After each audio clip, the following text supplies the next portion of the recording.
경매 투자 시 유의할 점 8가지. 최근 2000년 후반부터 심각한 전세난으로 인하여 법원 경매를 통해 실거주목적 부동산 취득 및 부동산 투자를 하고자 하는 수요자가 크게 늘면서 경매 입찰장에는 고경쟁률이 이어지고 있다. 사건에 따라 높은 수익률과 초단기 투자로 수익을 창출할 수도 있지만 경매 투자에는 여러 위험 요소가 있으나 일반 경매 투자자들은 책 몇 권을 읽고 입찰에 응하는 경우가 허다하다.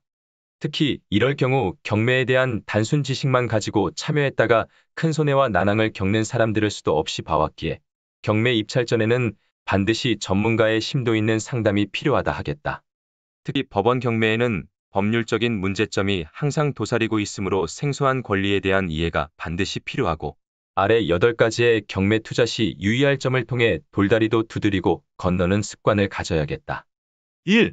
법원 경매 권리 분석을 철저히 하여야 한다. 법원 경매 물건은 일반 매매 가격보다 저렴하게 취득하는 장점이 있지만 주택의 경우나 토지의 경우 주택임대차보호법 또는 특수물건의 문제점을 끌어안고 사는 경우가 종종 발생한다. 배보다 배꼽이 더 크다라는 말처럼 경매 사건의 물건 가격보다 권리 분석을 잘못해 사후 처리 비용이 더 많이 들어가는 경우도 있으니 반드시 신중하게 권리 분석을 해보고 입찰에 응하여야 한다. 2. 감정가는 입찰가의 참고 가격 1분, 맹실은 금물이다. 감정평가사가 감정한 부동산 경매 사건의 가격은 회사마다 차이가 있고 감정을 하는 가격 시점에 따라 감정가가 들쭉날쭉할 수 있으므로 절대 감정가를 맹신하여서는 안 된다. 실제 법원 감정가는 시세보다 월등히 저렴할 수도 있고 월등히 높을 수도 있다. 따라서 반드시 경매 사건의 감정가는 참고 가격으로 하되 시세를 명확히 파악 후 입찰에 응하여야 하겠다. 3. 현장 활동은 필수사항.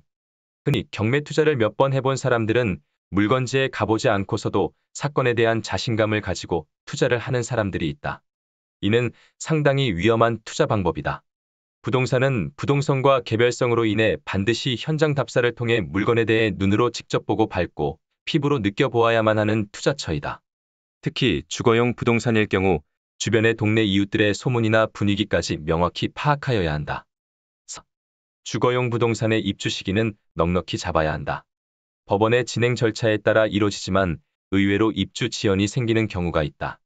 대개 30대의 경매 투자자들은 전세 금액을 보태 경매에 참여하는데 전세 만료 기간을 얼마 앞둔 상태에서 낙찰을 받았다가 경매 세입자가 항고하는 바람에 오도가도 못하는 사례가 비일비재하다. 보통 항고 판결이 최소 3개월에서 6개월, 이사까지 하는데 2개월에서 3개월이 더 소요되므로 입주 시기를 넉넉히 잡아야 곤란한 일이 발생하지 않을 것이다. 5. 구체적인 자금 계획을 세워야 안전하다.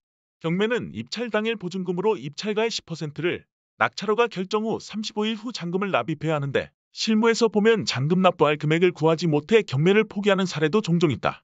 낙찰받은 사건을 포기하면 입찰 보증금을 돌려받지 못하므로 입찰 전 자금 계획과 대출 가능 금액 여부를 명확히 파악 후 입찰에 응하여야겠다. 6. 변경 연기 잦으면 요주의 물건으로 주의가 필요하다. 변경 연기가 잦은 경매 물건은 일단 주의가 필요하다. 이런 사건들은 워낙 물건이 좋은 물건이고 채무자 또는 소유자가 놓치고 싶지 않은 물건이기에 빌린 돈을 갚으려고 필시 노력 중이라고 보면 틀림없다. 특히 위치 좋은 땅이나 수익률이 높은 부동산의 경우 경매 진행 중 채무자가 법원에 경매 진행을 늦춰달라고 하거나 이자를 일부 갚은 후 연기 신청을 해놓은 경우 낙찰 직전 돈을 갚으면 경매 자체는 없던 것으로 되기 때문이다. 7. 입찰장 분위기에 휩쓸리지 마라. 입찰장에는 항상 사람들로 가득하다. 몇 달 동안 준비하고 조사한 물건이 아깝고 주변 경쟁률을 의식해서 생각해두었던 금액보다 높게 낙찰을 받을 경우 수익성은 뒤로 하고 오히려 손해를 볼 수도 있다. 그러므로 입찰장에서 입찰 인원과 분위기가 업되어 있다고 하더라도 반드시 신중하게 입찰 가격을 작성하여야 할 것이다. 8. 입찰장에서는 사소한 실수도 삼가해야 한다. 입찰장에서는 사전에 입찰 마감 시간을 명확히 파악하고 입찰장에서는 입찰 보증금을 출금하고 입찰 금액만 작성할 수 있도록 이미 모든 준비가 되어 있어야 한다.